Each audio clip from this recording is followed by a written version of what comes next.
Well, divorce is certainly becoming more common, and marriage itself is becoming a fierce frontier in the raging culture wars. On the one side, there are feminists rejecting a dated concept. On the other, so-called tradwives who think it binds our societies together. Well, tradwives spend their days dutifully cooking and cleaning while their husbands go to work. Estee Williams, who's a 25-year-old tradwife, has amassed hundreds of thousands of followers by showing off her tradwife life online. She even gave up a job to be the perfect wife. So is she and others like her saving society, or are they selling out the sisterhood? Well, joining me now is traditional wife and influencer Estee Williams, and in the studio the socialist and author Grace Blakeley and YouTuber Pearl Davis. This might be the best lineup in the history of television for a debate of this nature, so I'm very excited. All right, Estee Williams, let's start with you as the trad wife. Sell it to me. Why do you think we should all go back to having trad wives in marriages? Well, I believe that I actually don't believe that everyone should be a traditional wife. I think that it is a choice, and I think it's a lovely choice if a woman wants to simply be a wife and a mother, and that's enough for her.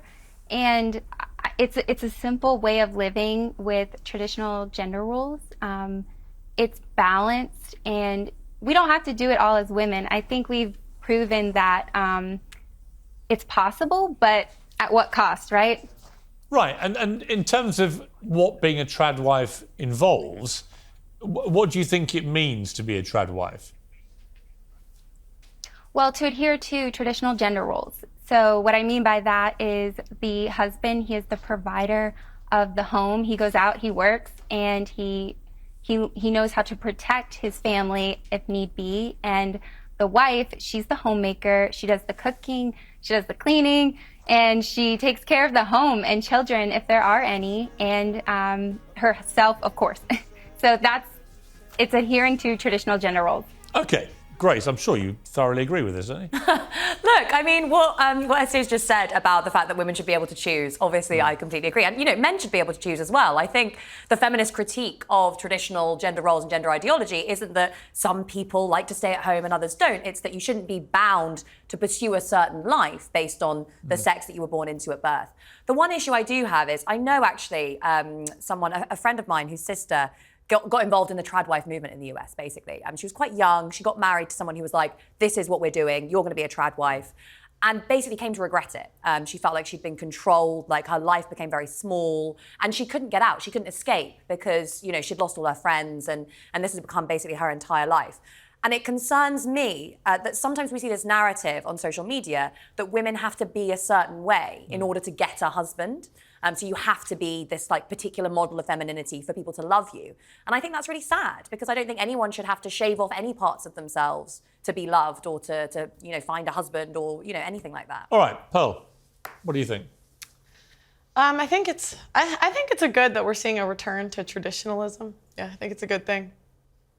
How I don't know. How is the feminist movement of the last few decades, how has it gone for you? And when you look at it and see how women have progressed, do you think it's been largely a force for good? Or do you think, as the tradwives do, that perhaps we've lost that sense of gender rules, for want of a better phrase, which actually work very well for many people? I mean, we've seen families disappear.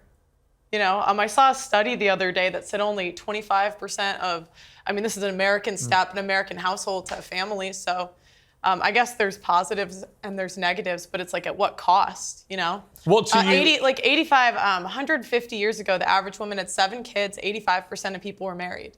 There was also much higher infant mortality, and women died very young, and women were more depressed than ever before. We're on antidepressants. Women over the age of 45 are the least happy demographic. There are a lot of very complex reasons for that. Well, I think and the issue you have is women like Emily Ratajkowski. Marriage. Again, I've said this before. Marriage isn't marriage anymore. The average marriage is 7 years. We have things like no fault divorce, leave if you're unhappy. So what does that mean? Marriage isn't marriage anymore? Because there have been so so many marriages over the course of history where people have been very unhappy. Either the man or the woman has been very unhappy, and they've been forced basically to stay in a marriage. It could have been an abusive marriage. It could have been an emotionally abusive marriage. And that would, we have one life. Why would you spend it with someone who doesn't make you happy? Marriage was about duty, and this is the problem we have with women. Like men tend to be better people than us. Yeah, they really do. They tend to. No. They tend to do the right thing. They are a much maligned species. I agree. I mean, there's a reason we have phrases like a man of his word, right? Yeah. Not a woman of her word. Because men will actually stick things out. Women, when shit gets hard, we just leave. And you're proving my point. What was your first answer? My happiness, right? Of course. Like, everyone deserves to be happy. Everyone deserves to be loved. The family doesn't work when it's about you. It's supposed to be about your kids. Well, and that's the problem in about modern. Everyone.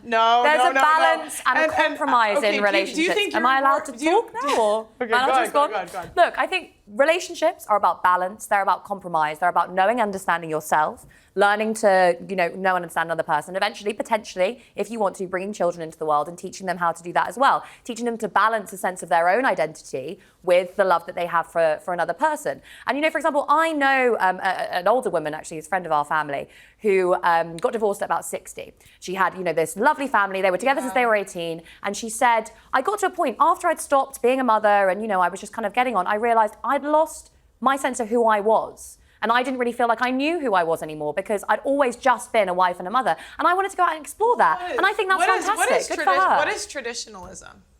I don't know what you think traditionalism is. I would say a modern mentality is me before the family. I would say traditionalism is the family before me, especially in women. You're onto something. And so what it's interesting you said 60-year-olds because, I've interviewed 600, 700 people roughly in the past year and a half. I've done hundreds of shows interviewing people about relationships.